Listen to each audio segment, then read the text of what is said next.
Hi guys and girls, this is Claudia here from Metaldays 2017. Evil's Invaders this time. Thanks for being here. You're welcome. Thank you for having us. So, your speed slashing metal is coming our way. Yeah. And there's also something to hear at home, I heard.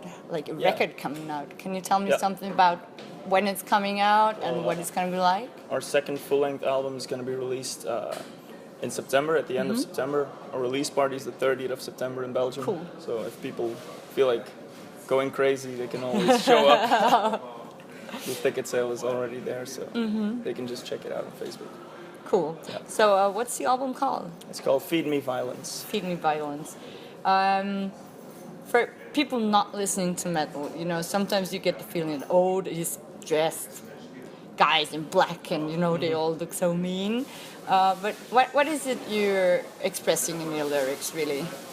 Mainly it's like, especially on the new record, like inner frustrations that really have to get screamed out, you know, and to deal with like the daily grind mainly.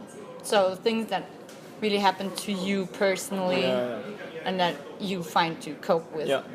We try to keep the lyrics open to interpretation, you know, so we don't really write exactly how it is, but just the vibe is really important, that it comes out, you know, and it's a good way to deal with like aggression and things you keep inside, you know. If you just keep it all inside, one day you're just gonna snap and you're gonna do something bad, you know. But this is a healthy way to express myself and to get the anger out.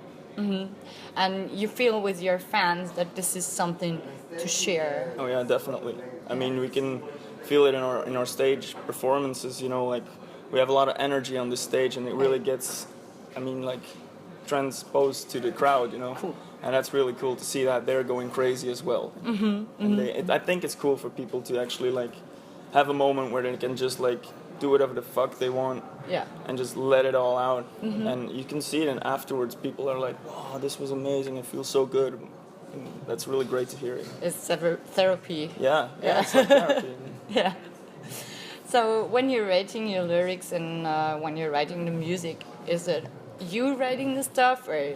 Oh, we all write a bit together, you know. So it's quite cool because we have this click to, I mean, he, for example, our guitar player writes a part of a lyric and I just finish it.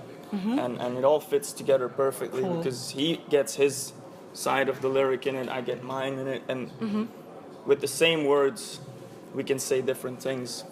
I mean, like he says like, okay, this part in the lyric means this to me, and to me it's, no, it means this to me. So that's cool. So you have like different angles on which you can approach the music. And that's nice.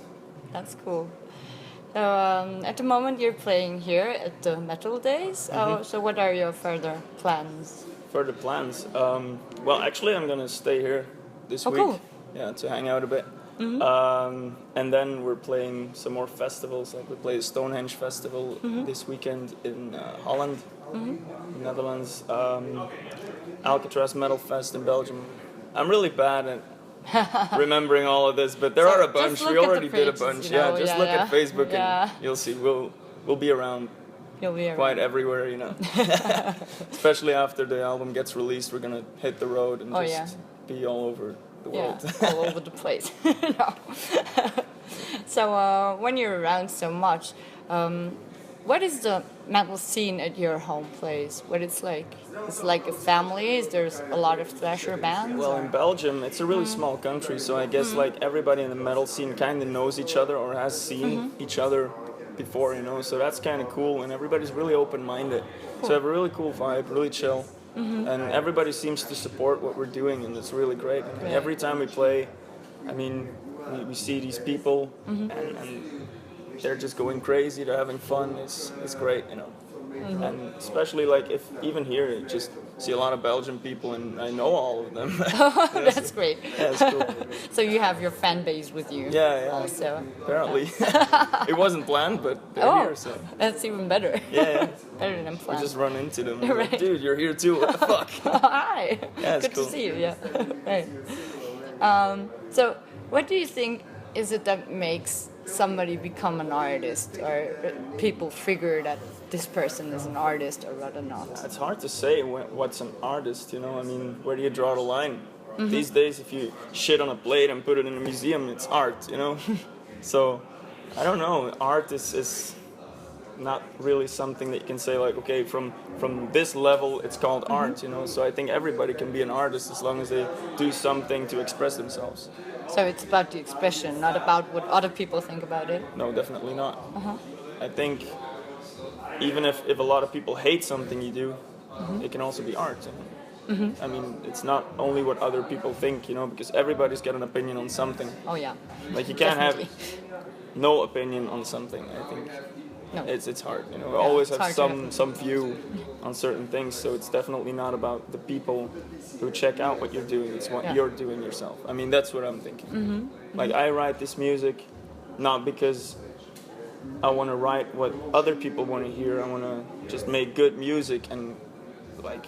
I mean, my goal is to actually like make songs like, for example, a band like Judas Priest, you know, and get like this level, and that's my goal, to get to that level, and we're working on that. So the level of expression.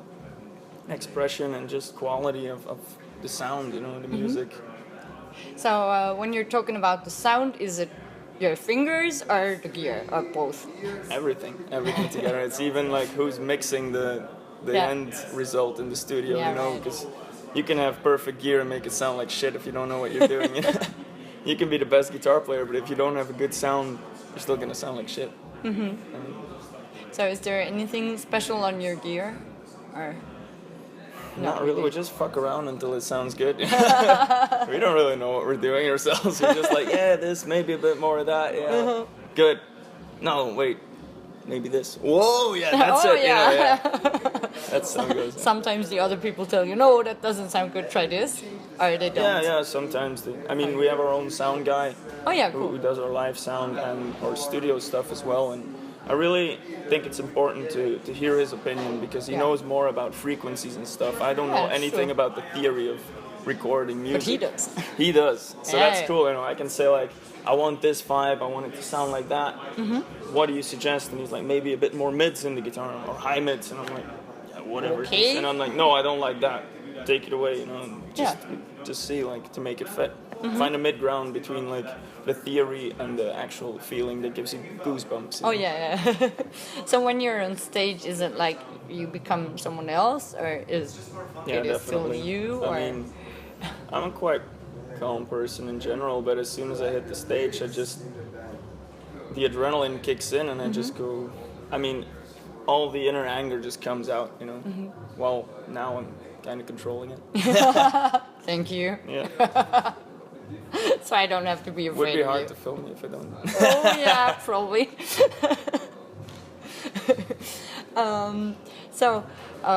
Thank you very much for the interview, and I hope you will enjoy the rest of the day. You too. Thank you. Cool. Cheers.